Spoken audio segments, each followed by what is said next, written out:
Halo semuanya, sawadee-krap. Selamat datang kembali di segmen analisa. Kasus Brigadir J ini benar-benar membuat kita, masyarakat, untuk mengasah logika berpikir kita. Apakah logika hukum akan sama dengan logika berpikir masyarakat? Harusnya sih tidak terlalu jauh berbeda. Tapi kalau memang ada beberapa hal yang tidak terbukti, kita juga paham apakah sesuatu hal yang tidak terbukti itu adalah jaminan tidak terjadi. Makanya kita juga melihat perdebatan ini di masyarakat, terutama adalah dari tim kuasa hukum masing-masing. Seperti hari ini aku melihat berita dari sejumlah media massa yang sepertinya ini adalah nyanyian-nyanyian yang akan membuat terang benderang kasus penembakan atau aksi saling tembak Brigadir J di sekitar 3 mingguan yang lalu. Barada Richard Eliezer Pudihang Lumiu atau Barada E ini sudah dilakukan pemeriksaan oleh LPSK ya, Lembaga Perlindungan Saksi dan Korban. Ada keterangan dari Wakil Ketua LPSK Edwin Partogi yang mengatakan bahwa sudah 3 kali melakukan pemeriksaan asesmen psikologi terhadap Barada E ini. Ini adalah nyanyian-nyanyian yang mudah-mudahan merdu sekali ya, bisa mengungkap apa yang sebenarnya terjadi. Karena dari tim kuasa hukum Brigadir J, misalnya dari Martin Lucas Simanjuntak, meyakini bahwa sebenarnya jangan Barada E ini adalah korban juga, karena menurut data-data yang sudah dihimpun dari tim kuasa hukum Brigadir J, bukanlah Barada E nama yang disebut sebagai skuad lama. Mereka sudah memiliki namanya. Oke, kita bahas dulu adalah hasil pemeriksaan psikologi 3 kali yang dilakukan oleh Lembaga Perlindungan Saksi dan Korban di sini. Diketahui bahwa Barada Richard Eliezer Pudihang Lumiu atau Barada E terakhir latihan menembak di Maret 2022. Oke, ini menandakan apa, Anjas? Dan juga mendapatkan pistol diketahui adalah di November 2021. Jadi pria asal Sulawesi Utara itu sehari-hari tugasnya sebagai sopir, bukan ADC atau ajudan atau bahkan sniper. Oke, kita coba flashback dulu di beberapa minggu terakhir ini pada saat kita lihat berbagai macam pemberitaan. Misalnya kalau aku lihat di sini adalah yang pertama kali, kalau aku tidak salah, yang mengatakan sebenarnya siapa Barada E itu. Diketahui misalnya dari keterangan Kapolres Jakarta Selatan nonaktif, Kombes Budi Herdi Susianto. Pertama dikatakan bahwa Barada RE adalah pelatih vertical rescue dan penembak nomor 1 kelas 1 di resimen pelopor. Kita bisa cek di jejak media massa. Banyak sekali yang mengatakan Barada E ternyata adalah sniper gitu, nomor 1. Barada E prestasinya ini dan itu luar biasa. Terus juga kita ketahui ya bahwa ada sejumlah tokoh di Indonesia pada saat mengkritisi sejumlah pejabat kepolisian di Jakarta pada saat menceritakan tentang posisi Barada E dan juga Brigadir J sempat tertukar ya. Di awal dikatakan bahwa Brigadir J itu adalah ajudan, terus Barada E adalah supir.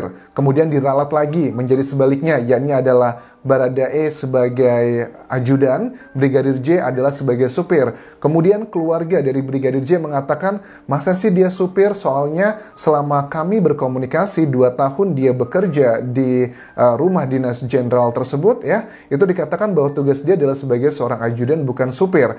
Nah, tetapi sekarang kita ketahui lagi dari keterangan, ini memang baru satu pihak ya, tapi kan ini menurut aku keterangan yang dia adalah orang pelakunya gitu. Maksudnya pelaku adalah, ya kita ngomongin si Barada E ya, dia adalah orang yang memang selama ini kita perbincangkan. Dianya sendiri pun mengakui bahwa saya adalah supir, bukan adalah ADC atau ajudan atau bahkan sniper gitu. Ini adalah sesuatu hal nyanyian-nyanyian yang akan segera membuka tabir apa yang sebenarnya terjadi dalam kasus ini. Kalau kita cross check lagi dengan keterangan dari Kapolres Jakarta Selatan nonaktif, Kombes Budi Herdi Susianto, ini bagaimana beliau bisa mendapatkan data-data yang mengatakan itu di publik dengan kata-kata yang hal-hal yang diklaim tadi. Sniper nomor 1, pelatih vertical rescue, dan juga sebagai seorang ajudan.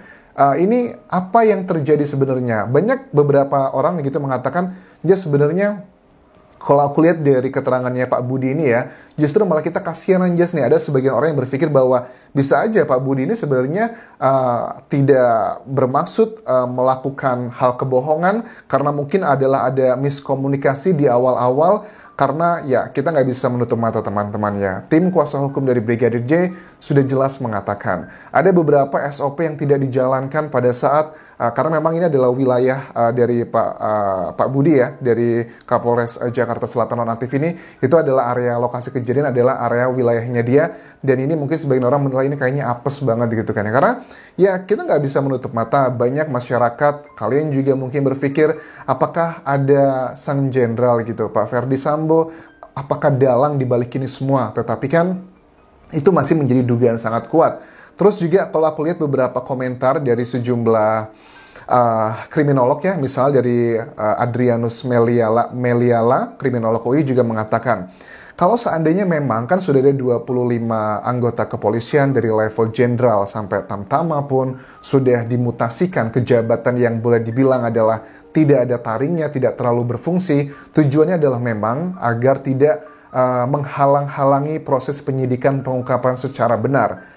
Harus dicek juga menurut Adrianus Meliala bahwa apakah jika ditemukan ada pelanggaran kode etik atau pelanggaran pidana bahkan dalam proses pengungkapan kasus ini, apakah ini adalah sifatnya karena perintah atasan ataukah karena inisiatif pribadi. Tentunya ini adalah sangat tinggi subjektivitasnya. Makanya dari Kapolri pun sudah menegaskan beberapa kali di sejumlah media massa bahwa 25 orang tersebut dinilai adalah orang-orang yang tidak melakukan profesionalitasnya.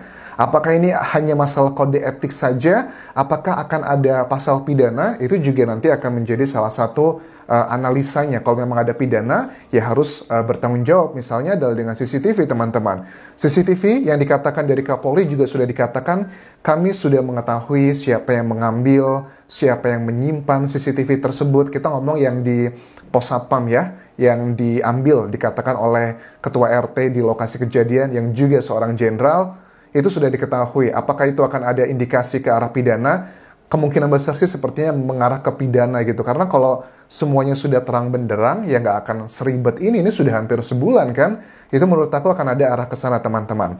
Kalau aku lihat juga keterangan dari Martin Lucas Simanjuntak, tim kuasa hukum Brigadir J, dia mengatakan begini teman-teman, bahwa pasalnya yang mereka ajukan adalah pembunuhan berencana. Tetapi kan kalau untuk kita lihat dari pasal yang dikenakan ke Baradae, itu adalah pasal yang hukumannya maksimal itu adalah sekitar 15 tahun penjara gitu.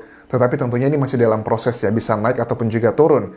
Tetapi gini, hal yang diklarifikasi dan juga dikritisi adalah awalnya Brigadir J dibilang supir, sekarang baru terbuka dia adalah ajudan. Seperti aku bahas di awal tadi. Kemudian posisinya terbalik dengan Baradae. Itu juga dikritisi oleh tim kuasa hukum. Terus kami sudah tahu siapa yang mengancam Brigadir J itu, yang merupakan data-data kami dapatkan pada saat kami analisa dan juga kumpulkan bukti-bukti dengan Vera ya, pacar dari Brigadir J. Pacar Brigadir J itu mengatakan begini, pada saat ada obrolannya dengan almarhum ya, Brigadir J mengatakan intinya mendapatkan ancaman. Kemudian Vera bertanya, "Bang, itu ancaman dari skuad lama atau yang baru?" Nah, Veranya aja udah ngerti. Artinya kan dari situ sudah terjadi obrolan mengarah ke siapa-siapa saja, skuad lama tersebut siapa aja. Dan Martin Lucas Simanjuntak dengan tegas mengatakan bahwa yang kami tahu salah satu inisialnya yang mengancam dalam pesan tersebut dengan Vera adalah berinisial D di skuad lama, bukan Baradae. Salah satu kata-kata yang sangat tegas di capture dan juga sudah disampaikan ke penyidik adalah kalau naik ke atas nanti dihabisi. Dan dari statement tersebut lewat bukti elektronik percakapan, dan sehari kemudian terjadilah aksi penembakan tersebut. Tetapi aku paham kenapa penyidik tidak memberikan pasal ini adalah pembunuhan berencana dulu, karena siapa tahu aja kan ya, atas azas praduga tak bersalah, misalkan si pembunuh aslinya begitu, tim ataupun juga satu orang atau rombongan dugaannya dengan Baradae memanfaatkan permasalahan pribadi yang dimiliki Brigadir J, kemudian dihubung-hubungkan. Takutnya juga mengarah ke sana, dia mengetahui juga permasalahan tersebut. Atau kemungkinan yang kedua, ya memang seperti dugaan dari tim kuasa hukum Brigadir J, ini adalah pembunuhan berencana. Sudah beberapa bulan sebelum terjadinya aksi penembakan tersebut di 8 Juli 2022, sudah terjadi rangkaian pengancaman seperti itu. Itu adalah dua hal yang saat ini sedang kita nantikan kelanjutannya seperti apa. Dan kalau menurut aku ini adalah nyanyian-nyanyian yang menurut aku ya buat keluarga Baradae juga harusnya mulai jangan tinggal diam saja begitu. Karena aku yakin ya kalau untuk di level sekarang mungkin saja ada dugaan. Kayaknya Anjas kita melihat keseriusan dari Kapolri bahkan Presiden pun untuk mengungkap kasus ini sebenar-benarnya. Tetapi juga ada sebagian masyarakat yang berpikir kayaknya sih kalau masih ada beberapa hal yang masih bisa dilakukan penutupan, perlindungan untuk mungkin oknum pejabat-pejabat Polri, kayaknya masih akan terus dilakukan Anjas. Ya itu adalah hal yang wajar, ada pro dan kontra di masyarakat. Tetapi peluangnya menurut aku sangat kecil ya, kalau ada sebuah lembaga atau seseorang, pribadi, figur, mau menutupi kejadian sebenarnya itu akan mempertaruhkan jabatan, nama baik itu yang luar biasa resiko tinggi banget. Kalau dalam dunia investasi, ini nggak worth it sih untuk investasinya. Itu kalau kita lihat secara luar ya. Tetapi mungkin orang lain bilang, ya bisa aja ada berhubungan dengan kasus yang lainnya, ada efek domino, kalau seandainya terbongkar, akan ada kasus-kasus lain juga terbongkar. Ya itu juga masih menjadi dugaan di masyarakat. Tetapi kita harus apresiasi adalah dari semua lembaga, LPSK, Komnas HAM, kemudian juga dari Kapolri, bahkan juga Presiden, itu sudah satu suara. Artinya sih aku melihat ini memberikan pesan ke para penyidik ya, yang eksekutornya di lapangan, agar menghilangkan kayak hambatan-hambatan psikologis. Kalau Pak Mahfud MD bilangnya itu adalah kayak psycho-hierarchy, tapi kalau Pak Susno Duaji bilangnya adalah hambatan psikologis. Artinya adalah sama, karena kasus ini terjadi di rumah seorang jenderal, dan dugaannya melibatkan juga adalah pejabat-pejabat di sini, oknum, itu juga menjadi hambatan psikologis. Jadi pada saat pimpinannya sudah tegas mengatakan hal seperti itu, jadi pada saat penyidik di lapangan melakukan eksekusinya, ada rasa, gak usah khawatir deh, atasanku aja udah ngomong kayak gitu, kalau seandainya nanti terjadi hal-hal hierarki atau hambatan psikologis, karena harus menyelidiki ini dan itu, ada rasa percaya diri. Karena itu sebenarnya yang saat ini permasalahan sedang terjadi di lapangan, kalau aku lihat adalah hambatan-hambatan psikologisnya. Kalau secara kasusnya, aku sih setuju dengan Pak Susno Duaji ya.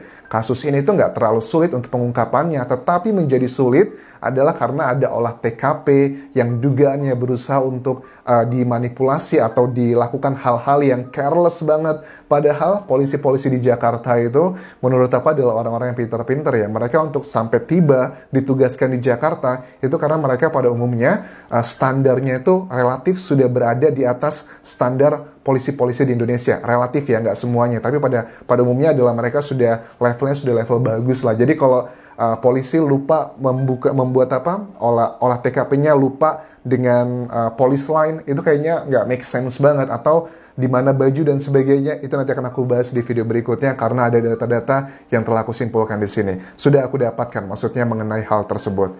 Aku rasa itu yang bisa aku update untuk video kali ini. Terima kasih sudah menonton. Sampai ketemu lagi di video berikutnya. Tinggalkan like dan juga komen, serta subscribe channel YouTube ini. Kapan kerap semuanya. Bye-bye.